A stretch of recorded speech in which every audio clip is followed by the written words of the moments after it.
Salut à tous, c'est Sblerky, et aujourd'hui j'ai eu envie de vous parler d'easter egg et de fonctionnalités cachées dans Windows. Si le mot easter egg ne vous dit rien, en fait, en informatique, de temps en temps, les développeurs laissent des messages cachés ou des blagues dans leur logiciel. C'est ça un easter egg. Comme easter egg connu, il y a par exemple ce qui se passe quand on clique plusieurs fois sur un numéro de version sur un téléphone Android, ou encore le jeu du dinosaure sous Google Chrome lorsque la connexion n'est pas disponible. Mais je ferai sûrement d'autres vidéos là-dessus dans le futur pour vous en faire découvrir beaucoup d'autres. Pour en revenir à nos moutons, Windows est rempli de fonctionnalités cachées et de trucs pas très utiles mais plutôt drôles. La première fonctionnalité dont je vais vous parler reste quand même relativement connue et elle est plutôt utile. Elle s'appelle God Mode et en gros elle vous permet d'accéder facilement à toutes les fonctionnalités du panneau de configuration Windows. Pour accéder à cette fonctionnalité, c'est plutôt simple. Il vous suffit de créer un nouveau dossier sous Windows et de le renommer de cette façon. Ensuite, l'icône du dossier changera pour celle du panneau de configuration et c'est bon, votre dossier God Mode est créé. C'est plutôt pratique, surtout sur les dernières versions de Windows, car Microsoft a tendance à vouloir faire disparaître le panneau de configuration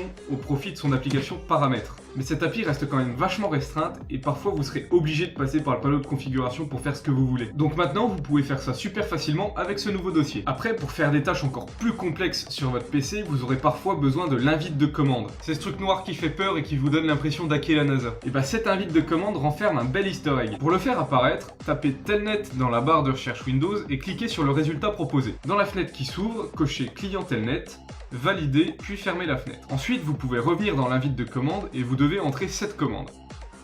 Préparez vos popcorn et validez en appuyant sur Entrée. Et voilà, vous avez devant vous le début de Star Wars dessiné avec du texte. Bon, ça manque un peu de son, mais en cherchant la musique du film sur YouTube, l'immersion est complète.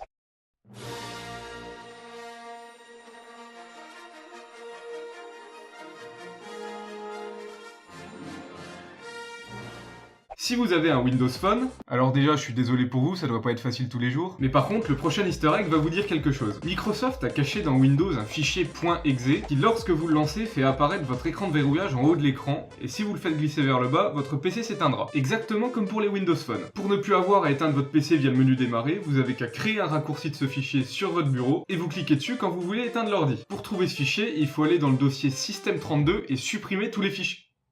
Je veux dire cliquer sur slide-to-shutdown.exe. Et sinon, vous saviez que votre PC pouvait vous servir à passer des appels? C'est une fonctionnalité présente depuis Windows 95, donc ça commence à dater. Mais en fait, il y a un logiciel présent pour composer des numéros de téléphone et les appeler via le port téléphone de votre PC si vous en avez un. Pour le lancer, appuyez sur les touches Windows et R en même temps et tapez dialer.exe et ensuite validez. Ce logiciel est bien fait, vous pouviez même programmer des numéros pour les appeler directement.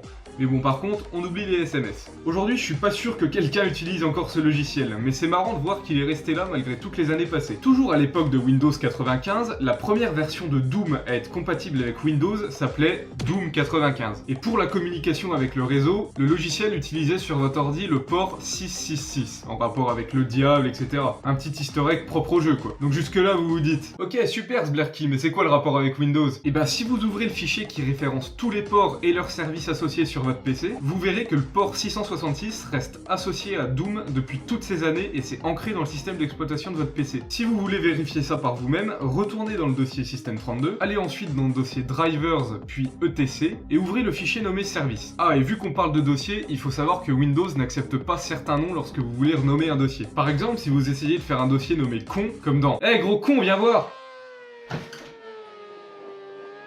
Ah merde, c'est la monétisation qui s'est barrée. Enfin bref, avec ce nom de dossier, Windows va vous afficher une erreur. Et c'est la même chose avec des noms comme PRN, aux, nul et quelques autres. La raison derrière ça, c'est qu'en fait, à l'époque des premières versions de Windows, ces noms étaient réservés à des appareils que vous branchiez à votre PC. Du coup, vous pouvez pas les utiliser sur des dossiers ou des fichiers. La fonctionnalité dont je vais vous parler maintenant vient pas à proprement parler de Windows. En fait, elle est présente dans Microsoft Word, et elle est plutôt utile lorsque vous voulez vous rendre compte de l'apparence finale d'un fichier. Donc pour utiliser cet easter egg, allez dans n'importe quelle version de Word et tapez égal rand, entre parenthèses un nombre, virgule, un autre nombre. Et ensuite, appuyez sur Entrée. Avec l'exemple que j'utilise, Word va vous générer 5 paragraphes d'environ 10 lignes chacun. Le texte utilisé varie selon la langue du logiciel, mais en français ça nous sort un genre de guide d'utilisation de Word. Il existe plusieurs dérivés de cette fonction. Par exemple, avec égal lorem, entre parenthèses un nombre, vous obtenez obtiendrez un texte en latin qui peut servir de texte exemple lorsque vous voulez montrer à quelqu'un une présentation sur laquelle vous travaillez. Le prochain easter egg est en fait plus un bug qu'autre chose, et il est présent seulement jusqu'à Windows XP. Donc si jamais le PC de vos grands-parents tourne encore dessus, vous pouvez aller tester. En fait, il suffit d'ouvrir un fichier .txt avec le bloc-notes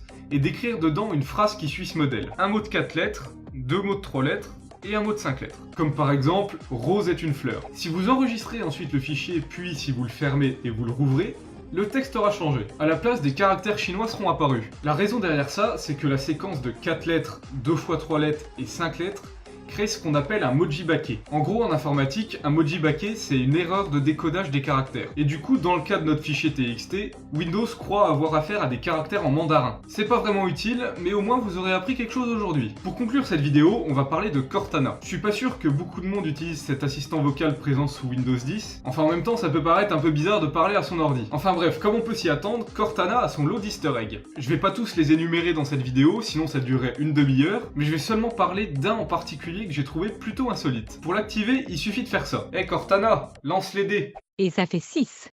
Et voilà, si jamais vous voulez jouer au Monopoly et qu'il vous manque des dés, pensez-y la prochaine fois. Après sinon, si comme moi vous avez personne avec qui jouer et que Cortana est votre seul ami, vous pouvez aussi faire ça. Hey Cortana, pierre, feuille, ciseaux. Feuille.